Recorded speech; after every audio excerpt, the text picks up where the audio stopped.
Halo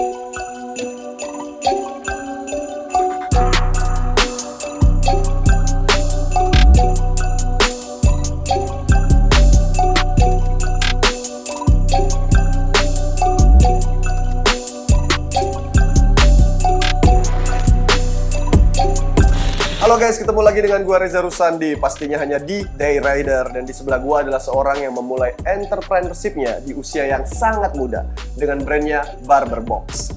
Halo, gue Miranza, founder dari Barber Box. Oke Mir, siap ngobrol-ngobrol bro? Boleh, gimana? Let's get started.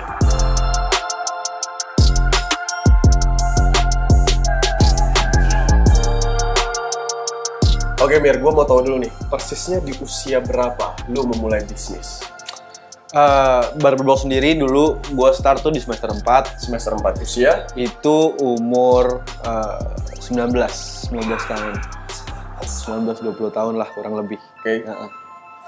Dan kemudian lu memutuskan untuk membangun bisnis di usia 19-20 tahun. Kenapa Sob?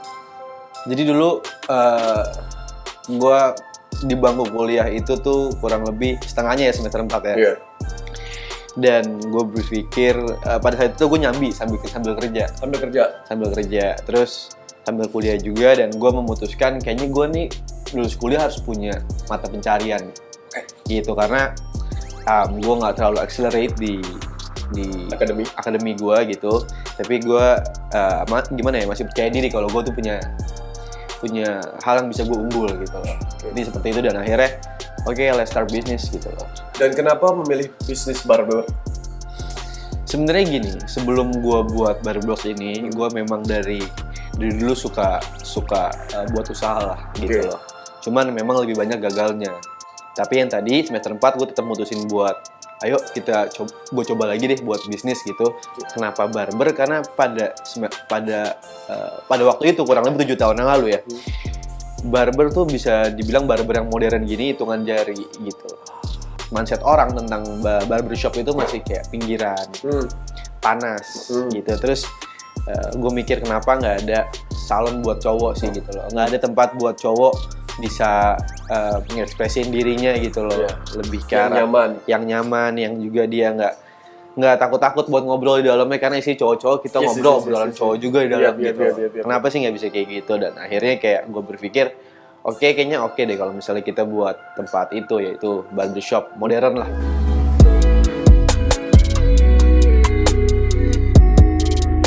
Oke, dan lu menamainya, this sounds really catchy, Barber Box. Kenapa lu namain Barber Box? Enak banget sih memang didengar. How did you get that name? Thank you. Jadi awalnya kenapa Barber Box satu nama? Gue berpikir gimana ya biar catchy, intinya kayak gitu. Yes. Nah terus tadi ide awalnya Barber Box itu, barber di dalam boxnya itu kontainer. Boxnya itu kontainer. Jadi kita start awalnya di Senopati. Itu start really small. Itu cuman ada satu kursi, satu capster, satu kasir, satu OB. Kasirnya gue, OB-nya partner gue. Jadi kayak kita start really small. Awalnya kenapa Barber Box? Karena pengen dalam kontainer dengan ide biar hemat. Gitu. Ternyata nggak hemat juga. Akhirnya kita buat ala-ala kontainer, tapi bukan kontainer beneran. Gitu. Culture apa sih yang pengen lu bawa persisnya ke masyarakat? Khususnya di generasi muda, dengan adanya Barber Box ini. Kita punya visi, kita pengen edukasi masyarakat Indonesia tentang pentingnya men's grooming. Sebenarnya gitu. Pentingnya men's grooming itu maksudnya lifestyle, olahraga, badan lo. Salah satunya adalah rambut lo gitu loh. Kayak penampilan tuh segitu penting lo ketika lo ketemu sama orang, juga meeting, atau misalnya lo mau ketemu siapapun itu, ketemu pacar, ketemu siapapun. Buat cowok tuh investasi pertama tuh di penampilan gitu loh. Itu kepercayaan dari kita ya, dan kita mau mengedukasi ke orang hal yang paling mudah buat orang ngelihat, oke nih, you look sharp, itu rambut menurut gue. Itu rambut, karena rambut tuh acak-acakan sendiri orang lihat kayak kok nggak keurus, gitu.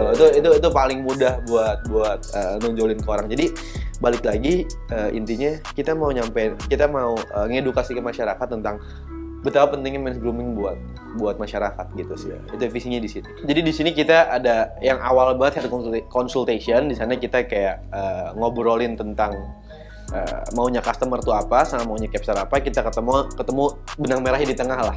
Yang maunya tuh kayak gimana bener-bener rambutnya. Udah gitu setelah hair consultation kita masuk ke potong rambut. Service jasa utamanya potong rambut. Setelah itu keramas, lalu ada massage. Terus kita kayak setelah itu ada relaxing pakai hot towel. Setelah di massage ada hot towel, habis itu kita ada namanya hair styling. Terakhir ada hair styling. Jadi dari awal pas consultation itu customer mau gayanya kayak gimana, akhirnya kita hair styling. Jadi benar-benar customer dari awal sampai akhir dia bakal ngerasa fresh deh gitu. Itu adalah service awal kita, namanya barber's package dari awal banget. Nah, tapi seiring berjalannya waktu, saat ini kita ada macam-macam service juga di sini. Bukan cuman yang benar-benar potong rambut aja. Tadi tujuan utamanya kita pengen ngebuat customer tuh aware tentang pentingnya men's grooming. Jadi di sini kita itu macam-macam treatmentnya. Ada yang salah satunya misalnya black mask, itu buat ngangkat-ngangkat komedo gitu loh. Nice bro. Iya, kayak gitu-gitu kita juga mulai, karena gini, banyak yang bilang treatment kayak gitu tabu kan buat cowok gitu kan. Padahal kalau menurut gua nggak juga kok gitu loh. Kayak cowok tuh harus care malah sama dirinya gitu loh, yang kayak gitu-gitu gitu loh. Berarti Barber Box benar-benar membawa atmosfer baru tentang bagaimana seseorang melihat diri mereka dan merawat diri mereka. Hopefully gitu. Itu modalnya sob, lu dapat dari mana? Waktu itu tuh kita start padahal modal itu roughly sekitar 60 more or less 60.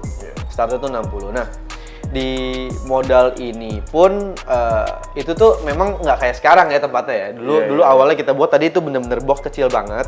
Cuman ada satu kursi Capster. Itu tempat tuh cuman cukup maksimum 2 kursi. Dari situ kita kembangin, ya more or less 6 bulan akhirnya bisa dapat kepercayaan dari masyarakat lah gitu. Karena awal-awalnya itu berat banget. Oke Mir, 200 karyawan nih total ya, 15 outlet. Apa yang menjadi dasar lu dalam memimpin dan memanage 200 karyawan? Jadi satu hal yang gue pelajarin tuh leadership penting banget. Untuk memanage tim yang kita milikin, karyawan-karyawan itu semua. Nomor satu sih kepercayaan. Maksudnya kepercayaan adalah kita bisa mendelegasikan sesuatu ke orang. Karena mendelegasikan sesuatu dan percaya itu susah gitu loh. Karena gue lebih berpikir secara makro, secara besar lah, secara helikopter view gitu loh. Mau ke arah mana sini usaha gitu loh. Dengan di tiap-tiap bidangnya. Contoh misalnya kayak di outletnya sendiri kita punya supervisor. Udah gue percayain sama dia lah supervisor. Kita punya penilaiannya sendiri. Di bagian marketingnya sendiri kita ada marketing manajernya. Kita percayain lah sama dia. Jadi lebih ke arah cari orang yang benar-benar kompeten, yang emang kira-kira kompeten buat nge-lead tim. Pertemuin nih orang-orang pintar dan kita intinya gimana caranya bisa nge-handle orang-orang pintar ini. Tadi kenapa harus orang pintar? Karena meng-handle orang bodoh nih gampang gitu. Yang susah tuh kalau misalnya kita punya tim yang isinya orang-orang pintar dan kita harus nyatuin mereka jadi satu buat ngebantu mencapai visi kita. Misalnya kita pengen visinya A, gimana caranya mereka juga ngebantu untuk visinya ke A. Karena mereka pasti di sini akan debat nih, satu punya ide apa, satu punya ide apa, debat itu. Nah gimana caranya menyatukan mereka gitu loh. 3 nih yang gue tangkap: trust, lo harus belajar percaya, kedua kemudian mendelegasi, dan ketiga komunikasi. Everybody is on the same page ya. Paling penting tuh bisa find the beauty in the process lah. Jadi kita benar-benar bisa enjoy di dalamnya. Karena times go so fast. Bisa mensyukuri kegagalan tuh salah satu pelajaran yang besar banget buat gue yang sampai saat ini gue pegang teguh.